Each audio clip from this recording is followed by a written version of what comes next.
Hey everyone, before I start, I just thought I'd plug this new Doctor Who cartoon parody featuring a cameo by yours truly from the channel Dak and Jackster, who is an awesome YouTuber and I totally recommend subscribing to him. And he's also given me this new picture to use in He Who Moans, which will be used whenever the show does something strange and confusing. If he's watching, cheers man!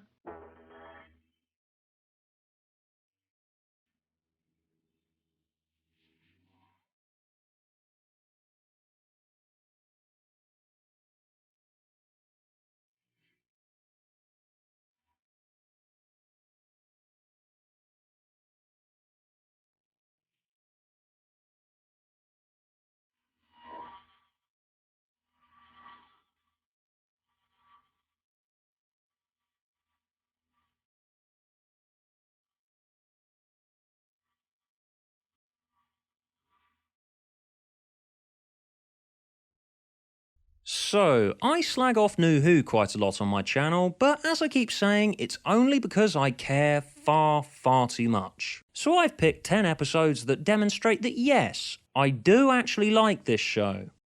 So shut up, haters! Number 10. Human Nature and the Family of Blood. Looking back, I actually like Martha a lot more than I did at the time. Although yes, I utterly despised the Rebound Companion arc, and I'm kind of looking back with bitterness at what the writers actually ended up doing with Martha in Season 3, because I feel that she's a lot more interesting than people give her credit for. What I like about her looking back is that she's a grown-up, she's training to be a doctor, she's intelligent and independent, she can handle herself well on her own, and in this one where she's alone in a situation where the doctor doesn't know he's the doctor, Freema Agyeman gives a great performance, and I feel she really deserves commending for that. Anyway, Human Nature was pretty much built for a fan like me, because I was really not a fan of the 10th Doctor when he was at his zaniest, and I really like the more restrained nature of this one, and it's got a really nice dramatic incline to it, starting slow, but working at a decent pace building up to the final scene where David Tennant gives a really dignified performance. He really deserves the praise he gets for this one. Number 9. Silence in the Library and Forest of the Dead. Wow, do those river foreshadowing monologues piss me off now. Silence in the Library and Forest of the Dead do still hold up now, in spite of some self-aggrandizing on Moffat's part. It's one of those ideas where tons more great ones just seem to have sprung effortlessly from it. From the space library itself to the alternate reality inside of the computer, the nodes, the Vashta Nerada, the reveal of what's actually going on here, and of course the Data Ghost. Catherine Tate is fucking stunning as Donna as ever, and I just love that sequence in part 2 as she tries to hold on to her fake children and the sky goes red. Number 8.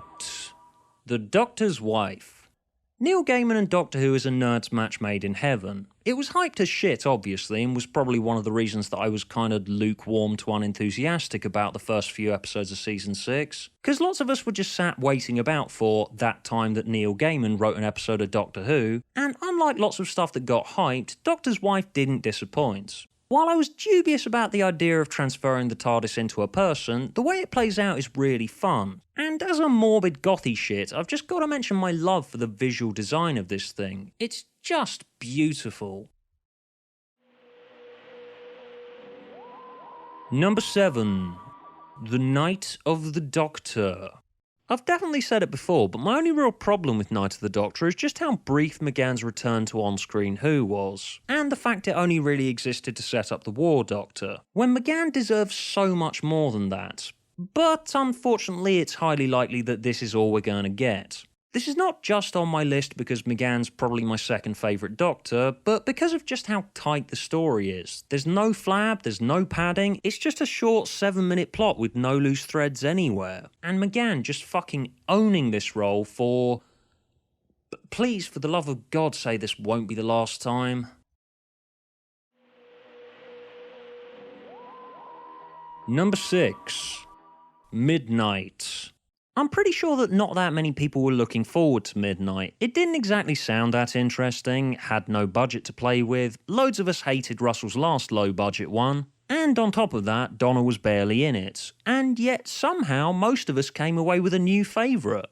What do you know? Midnight works. It works incredibly well. And it does a great job of recapturing the 60s base under siege feel, and it's a perfect demonstration of how a closed set and a group of actors can create one of the most atmospheric and claustrophobic sci-fi thrillers that we've ever seen on TV. And that ending is just a top-notch gut punch. I really wish looking back that Russell had done more stuff like this. You can tell that everyone in the story was really into it too, because they were given the chance to show just how good they all are at acting, when there's nothing to distract the viewers from their performances.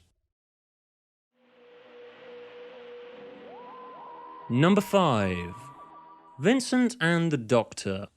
This one had a bit of a divisive critical reception, and I can see why, as yes, it does feel a bit plotless, but the thing about Vincent and the Doctor is it's all in its subtext. This episode is a great expression of how depression and suicide are much more complicated issues than what Doctor Who usually deals with. The ending in particular is really striking, where Amy and the Doctor show Van Gogh the future where his work is loved by generations and generations of people. They set him back in his own time, and Amy truly believes that they've given his life meaning, and that means that he won't kill himself, and then is horrified to find that, no, he still killed himself. This was one massive gut punch that I never expected from Doctor Who. Depression is a lot deeper than one life-changing moment that makes you see the world in a different light. Depression is not just going to go away just by waving a sonic screwdriver at it, because it's not tangible. It's like a monster that you can't see, gorging itself on your will to live. Hell, it would be easier if it were a monster that you couldn't see, because at least that's a thing that you can put your finger on.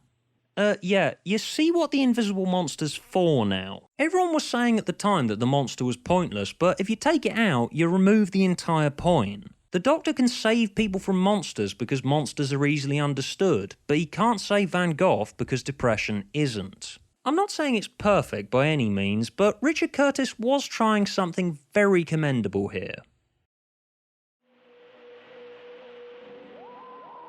Number 4. Blink. And do you really need me to justify Blink? Everyone's already done the work for me. My only real problem with it is it's become a victim of its own success, and the Angels have now become the only new series monster that the BBC really wants to bother marketing anymore. And with their overpopularity, they've kind of lost their initial sting of holy crap, that's terrifying. Blink was a short and succinct horror story about moving statues with a bunch of timey-wimey ideas that are articulated in a comprehensible way, and every element of the plot just seemed to fall perfectly into place. If you're introducing a friend to Doctor Who, it's probably the best way to start them off. But again, you already knew that. It's probably one of the most well-known bits of Doctor Who ever made, and why they aren't trying to write more stuff like this on the show today just fucking baffles me. Like, you do remember what the most popular episode of your show was, right? Number 3. Turn Left. Just like with Midnight, Turn Left utterly surpassed my expectations while being about as over the top as Russell goes, and Russell being over the top should make me dislike it, but I'd mostly put my loving Turn Left down to Catherine Tate, who by this point had totally nailed her performance as Donna, and she has some of her most memorable lines here. It's a really interesting idea too, a very concise exploration of the traditional change one thing, it changes everything ripple effect. It's very, very over the top, but weirdly enough, the revisiting of plots from past episodes and asking what if Donna hadn't met the Doctor about them do all fit into place. Some of them are heavily crowbarred into place, but I do really appreciate the exploring what happens when something like Donna never meeting the Doctor changes everything. It's one of the great founding principles of time travel fiction. Russell's thing is being over the top and ridiculous, yes, but what I like is that Turn Left is very morbid and above all, bleak. Next to Heaven Sent, it's one of the darkest, most horrible episodes that nuwho's ever done, just full of nihilism and despair. We're all gonna get there.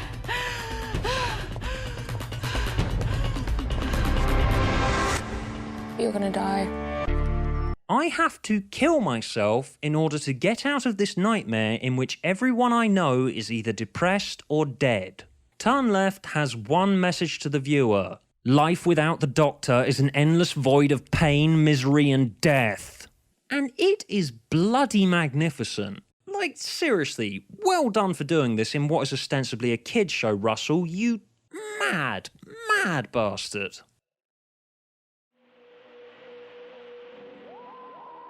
Number 2. Heaven Sent. This one's mostly here because of just what it means to the series at the moment. Moffat was one of my favourite writers, and I needed a reminder of what it felt like to love a Moffat episode again, especially given my incredibly lukewarm to cold reaction to most of Season 9. Heaven Sent is clever and complex and a beautiful metaphor for grief, and one of the most visually stunning episodes in Doctor Who history. While I have liked Capaldi in the role, this is one of relatively few episodes we've had with the 12th Doctor so far that really plays to Capaldi's strengths. I just don't really think that Capaldi does zany that well. He's really not that suited to the type of dialogue and jokes that I see shoved into his mouth all the time that just makes me think that some of the writers are still writing for Matt Smith. To get the best out of Capaldi, this Doctor needs emotionally draining experiences like this to show off his vulnerability, and to look deep inside himself to overcome his problems. While a lot of Moffat's recent work has had the air of demanding that we be impressed with how clever it is, over telling its story, Heaven Sent is tight, focused and introspective, and I still love it to bits, in spite of the following episode pissing on almost everything it was trying to do.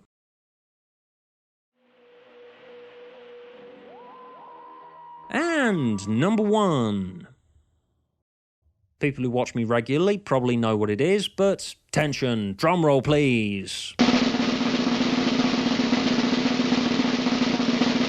Dalek.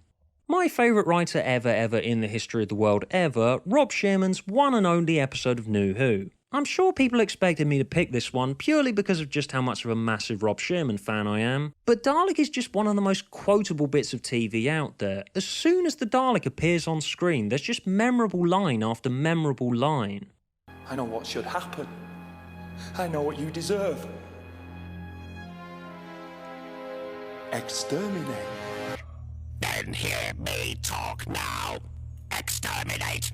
Exterminate! Exterminate! Pretty much every other line in this one is pure gold, and Eccleston is just stunning here. And it's one of few episodes of New Who that's managed to make the Daleks feel dangerous. A common opinion voiced about the Cybermen and the Daleks is that as much as people like me bitch about how they're used, they can't really feel that scary anymore because they're part of culture now. Daleks have been parodied all the time over the decades, they've been merchandised to death. But even within that context, Dalek is just such an intense experience. And that ending is just beautiful. That and it's such a great use of subtext, providing a great conclusion to the story and a thoughtful commentary on the end of the old show and this new beginning.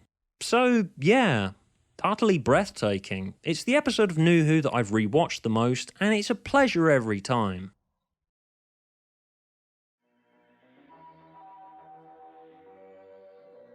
So, discussion questions.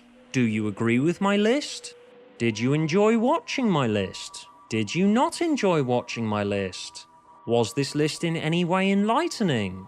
What else could you have been wasting 12 minutes of your life doing instead of listening to me ramble about stuff that you've already seen and have probably already made up your mind on?